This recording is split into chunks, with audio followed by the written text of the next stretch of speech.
Question: how do I respond when my brother defends Muslims by saying it's their interpretation of Islam when referring to, for example, to Surah 5 verse 32? Muslims in our media in Europe always claim killing was forbidden in Islam, and some of them refer to this verse.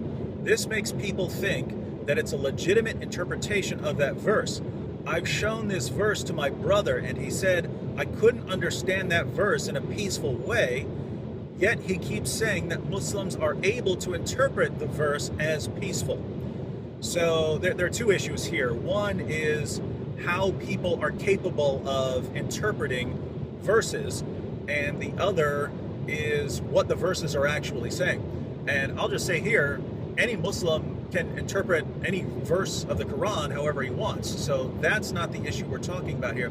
We're talking about what the verses are actually saying. So that's the real issue we would be concerned about. What is the Quran actually saying? Because again, any Muslim can look at a verse of the Quran and say, this is what I want it to mean, or interpret it in light of what they already believe.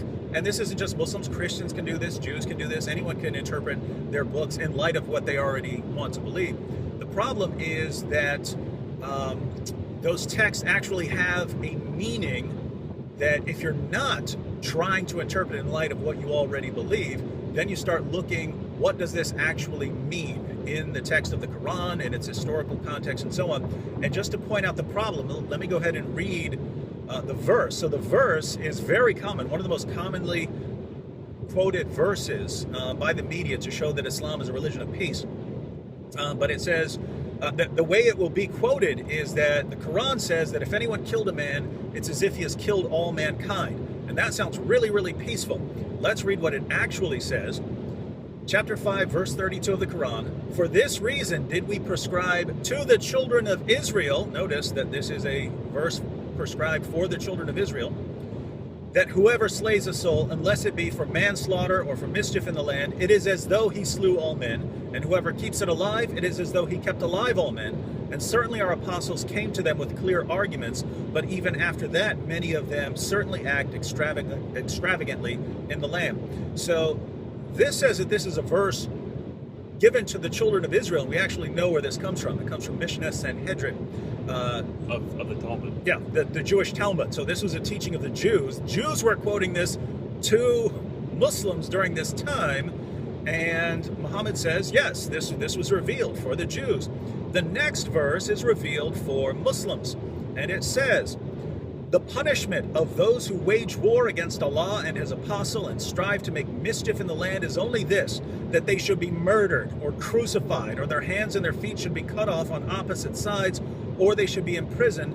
This shall be as a disgrace for them in this world, and in the hereafter they shall have a grievous chastisement. Notice, the very next verse condemns killing, but you've asked, hey, why can't Muslims interpret this, chapter 5, verse 32, to say that Islam has always condemned killing?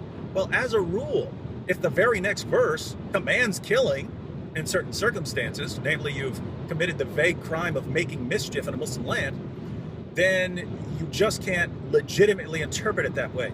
Yes, you can interpret it that way. Again, anyone, you could read any of these verses and interpret them to mean whatever you want. And some people will say, well, since you can interpret these to mean whatever you want, well, therefore Islam can be peaceful because you can interpret it in a peaceful manner. The problem is, unless you just think that texts mean whatever anyone wants them to mean, which is a ridiculous idea. I mean, if you watch this video I'm posting and interpret it to mean something I obviously don't mean, yes, you can do that. You're capable of doing that. It can be done. But as Chris Rock once said, you can drive with your feet. It doesn't make it a good idea. All right? So what the text is saying is not Islam condemns killing, or even Islam condemns killing, in particular circumstances. Islam does condemn killing in certain circumstances, but this is calling for killing in a variety of circumstances, and it just makes no sense to go to the verse before it, where they're talking about a revelation for the children of Israel, and say that's what applies to Muslims, and the verse that comes right after it, which is revealed for Muslims, that one doesn't apply. That's a very odd way of interpreting text. Yeah, I'd like to add a bit to that. I mean, I see where the question is coming from. I think about my family, who's very peaceful and peace-loving, And so to go up to one of them and to say, look at what the Quran says, it commands killing, they will almost always find a peaceful way to interpret it, and they will try to justify that. Part of the problem is you have a whole Muslim ummah. So you have a ton of Muslims, over 1.5 billion Muslims. When we're talking about Islam, we're not just talking about one person's interpretation. We're talking about a history of interpretation and how people are interpreting it today and how much that correlates to how it used to be interpreted. Now, here's the thing about Islam. Almost always, whenever you talk to a Muslim, they're going to tell you that they're following Muhammad. Very, very few Muslims are going to say, well, we just believe in Islam's general teachings and we're not going to follow Muhammad. So they all consider themselves followers of Muhammad. And then when you look at Muhammad's life and you see the tremendous amounts of violence in it, the last 10 years of his life, he saw over 80 battles waged. That's tremendous. And that's as soon as he can start fighting. The first time he has a fighting force, he starts launching battles at a rate of over 8 per year. That's the guy they're following. And now, at first, like me, I'm thinking, hey, Muhammad's really peaceful. But then when I open up the books and I discover this is what Muhammad was actually like, I then had to make a decision. Am I going to continue being a Muslim and follow Muhammad? And he's obviously not this peaceful guy I always thought he was. Or am I going to become nominal? Or am I going to become an apostate?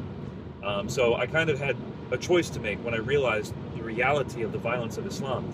Some people, I went apostate. I decided to say, I'm not going to remain Muslim.